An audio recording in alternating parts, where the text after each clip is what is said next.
Seguimos en Soluciones conversando sobre la espiritualidad y vaya qué tema tan interesante del que hay muchísima tela que cortar definitivamente. Pero bueno, dejamos en el aire pues un poco retomando algo de los comentarios que tú hacías anteriormente, Soraya. Tenía que ver con el hecho de que tú defiendes que las religiones en cierto modo limitan a la persona para el desarrollo espiritual. ¿Cómo es esto, siendo que también pues ellas propician ese encuentro con uno mismo y con algo superior? Bueno, cuando digo que limitan es porque ellos tienen unas restricciones. Si tú haces tal cosa, no está bien visto por nosotros. Cada una tiene sus limitaciones y está bien, porque esa es una manera para ellos mantener el grupo bajo unas normas. Si te sales de esto, pues el grupo no crece y eso viene ancestralmente. Así se conformaron los grupos étnicos de cada raza. Okay. O sea, hay normas que estructuran este grupo y no se pueden salir de ahí y eso garantizó que creciera. Está bien, para mí nada está mal, todo está bien, porque está bien para cada ser, okay, si te sientes bien. Luego, me encanta porque la gente cuando va a la iglesia se siente bueno, se siente que es recibido, hay unas imágenes con las cuales proyectan un pensamiento de una energía superior que se llama tal o cual, y hay una conexión, hay una conversación, hay un diálogo interno con esa imagen. Y todo es válido siempre y cuando yo sienta que me está alimentando el alma. Está bien, está muy bien. En las iglesias la gente siente tranquilidad, siente paz. Bueno, ahora están limitadas por el horario, pero siguen asistiendo y conectando. Se llevan flores y el fuego. Como la iglesia usa muchas velas y en muchas, por ejemplo, los chinos es el fuego purifica y en otros el incienso, como en la India. Entonces, están relacionados con diferentes nombres, pero la finalidad es la misma, la pureza. Okay. Además, la llama de la luz y los en espiritualidad quieren iluminarse y tú le das una vela al santo. Es decir, que independientemente de cuál sea la religión, todas cumplen con ese propósito de elevar el desarrollo espiritual. Eso es, y de acunarte en un momento que tú necesitas un padre o una madre que se llama energía de la forma que tú lo quieres llamar. Es eso, o sea que está bien, está muy bien. El tema es que tú no te sientas limitado a no hacer lo que sientes porque si no es catalogado como malo. ¿Qué nos lleva muchas veces a cuestionar nuestras religiones? A veces las limitaciones, porque cuando tú tienes que entrar en esa visión específica y te propone un culto determinado, claro, ya te sientes, si no se ajusta, entonces de alguna manera dice que te está frustrando algunas necesidades que tiene. Entonces ves muchas personas que pasan de una religión a otra, eso también se ve. Sin embargo, cuando la religión es el medio para tú desarrollar la espiritualidad, es fabuloso y te genera todo el bienestar posible. Cuando es un fin en sí mismo, a veces simplemente, bueno, yo estoy allí, yo cumplo con mis rituales, pero no hay un sentido profundo de lo que se está viviendo. Okay. Si la religión te promueve de alguna manera el autoconocimiento, esa trascendencia ya está cumpliendo con el objetivo, más allá del culto al cual pertenezca. Hay que reconocer, eso es un reconocimiento también, que hay algunas de estas religiones que han sabido calar muy bien en la gente joven, Natalie. Lo vemos y algo se está haciendo bien, porque los muchachos, cuando hacemos exploraciones de este tipo, resulta que la espiritualidad, al confundirse con religiosidad, sale dentro de las últimas fortalezas. Y si tú ves en la calle y ves a estos grupos donde hay muchos muchachos, tú dices, bueno, qué bueno que se esté dando ese recurso allí y que es una forma de darle una estructura a la vida de cada uno de ellos. ¿Cuán importante justamente es la espiritualidad en esa fase de la vida? Sobre todo en la adolescencia, cuando somos tan vulnerables a una serie de cambios, de peligros, hay tanta facilidad de repente del desvío hacia conductas negativas.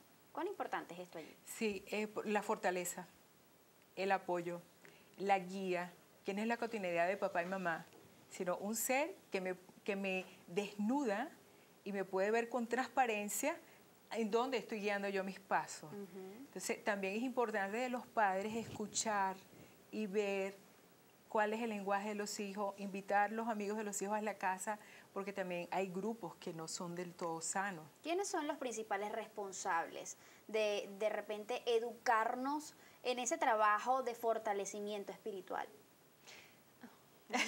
La responsabilidad hasta una edad determinada, por supuesto que está del que está criando al niño o a la niña. Ya luego es algo individual, es una decisión Claro, es que tú propia. no tienes al niño metido en el bolsillo las 24 horas Así al día. es. Entonces, cuando él sale Entonces, lo importante es fortalecer en casa, porque ellos salen a la calle. Entonces, es importante que cuando salgan a la vida, salgan con herramientas Es y que decir, tú puedas confiar y solamente pulir, terminar de tallar, pero ya en base a lo que ellos te dan. Aquí lo importante es la escucha.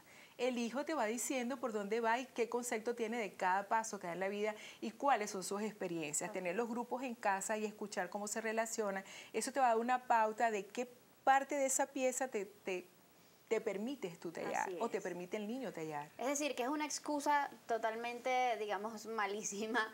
El hecho de que algunas personas digan, no, bueno, es que yo realmente no soy muy espiritual porque en mi casa nunca me enseñaron esto, aquello. Llega un punto en el que la decisión es totalmente individual. Claro, claro, es que es ese practicismo que estamos viendo en el siglo XXI, es decir, que pareciera que mientras más prácticos somos, ese tema ya no tiene cabida. Y dentro de la formación del niño y del adolescente también tenemos que darle como el rol a lo que son las figuras de los abuelos, ¿no?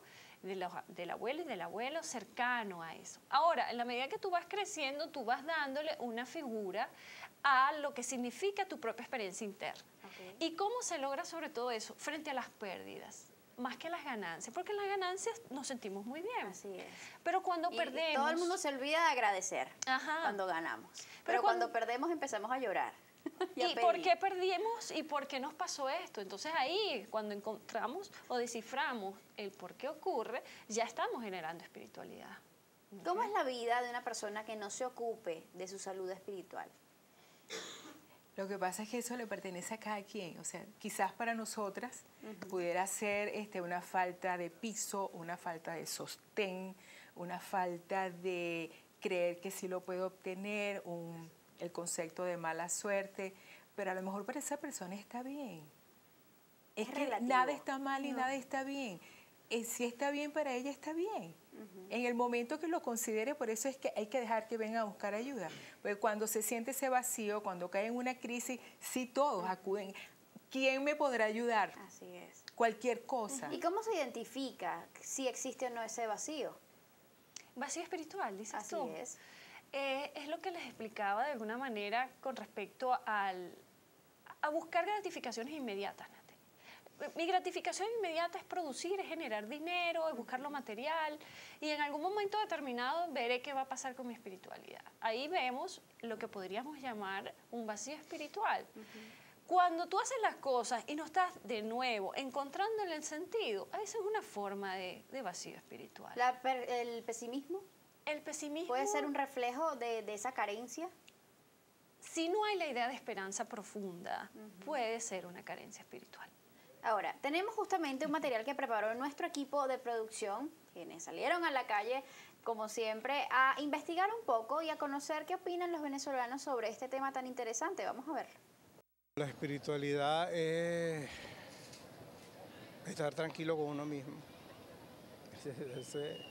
Estar tranquilo con uno mismo y hacer el bien por los demás. Bueno, una creencia, una festejación de Navidad. Para mí es muy importante porque me gusta mucho la espiritualidad. Seamos espirituales en todos los aspectos, tanto físico como hermanos, los vecinos, todos con un cordial espíritu. Mira, marchará Venezuela bastante adelante. Es una condición de vida en la cual siempre hay que pensar que hay un ser supremo, gran arquitecto del universo, que tiene un plan maestro para todos nosotros. La espiritualidad es ahorita llenada de armonía y amistad y reconciliación de todos los venezolanos, para poder tener una Venezuela mejor.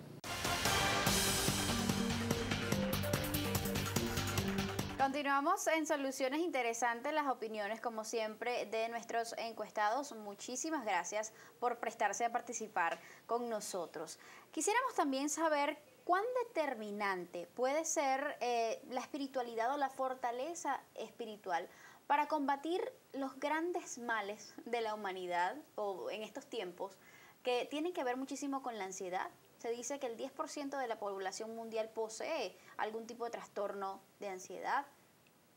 ¿Cómo influye esto? Fíjate que a nivel mundial, el primer trastorno que estaba reflejado como alteración era la depresión. Okay. Y de segundo eran los trastornos ansiosos. Resulta que en estos momentos la ansiedad tomó el primer lugar y pasa la depresión a una segunda posición. Un poco definir antes de seguir, Victoria, la ansiedad. ¿Qué es la ansiedad? Es la sensación de amenaza. Si hablamos de ansiedad generalizada, es la sensación de amenaza, algo que no podemos saber qué es. Okay. Pero es como tener esa nubecita encima de nosotros de que algo malo va a pasar, pero no sabes qué va a pasar. Entonces, ese es de los cuadros clínicos que más está apareciendo en la población. Nosotros experimentamos ansiedad cuando no nos hallamos, no encontramos vías de acceso, no encontramos forma de desarrollarnos. Si empezamos a experimentar por qué me está pasando esto y qué sentido tiene esto, la espiritualidad es una herramienta fundamental. No significa conformismo, que es distinto. Es simplemente yo puedo seguirme desarrollando, buscando alternativas, pero lo que yo estoy viviendo en este momento tiene un sentido para mí. Okay. ¿Es este aumento de repente en la incidencia de trastornos ansiosos en el mundo un reflejo de la debilidad espiritual de la humanidad en estos tiempos? Un poco porque te ayuda y te fortalece internamente, pero yo también trabajo la ansiedad en terapia como el que yo pierdo el control sobre lo que yo quiero y no es en el tiempo que yo quiero. Okay. Y entonces ahí sí cae un poco lo que yo escuché en la casa. Mi mamá rezaba todo el tiempo o mi mamá hacía tal cosa y nunca se dio.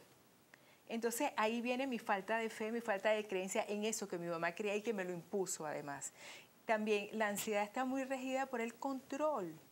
O sea, estoy ansiosa porque quiero esto, quiero aquello, una sociedad de consumo que nos está bombardeando todo el tiempo, pero también yo no puedo controlar a mi pareja, no puedo controlar a mi hijo, pero tampoco me dedico el tiempo en calidad a ellos. Okay. Entonces sí tengo muchos pacientes con ansiedad, pero es porque son excesivamente controladores.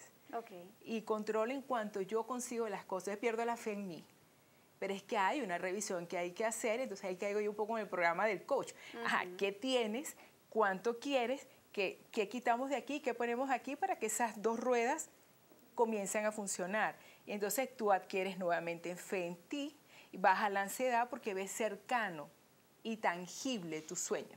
Okay. Entonces es otra área de la ansiedad por donde se está alimentando en este momento. ¿Consideran ustedes que el venezolano es un pueblo espiritual?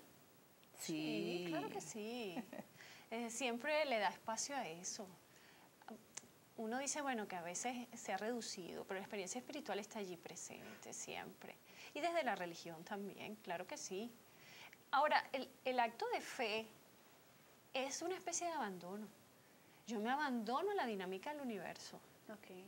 Y es soltar un poco, y como decía Zoraida, es decir, la necesidad del control lo abandonamos, lo dejamos y nos envolvemos en ese fluir dinámico propio de la vida.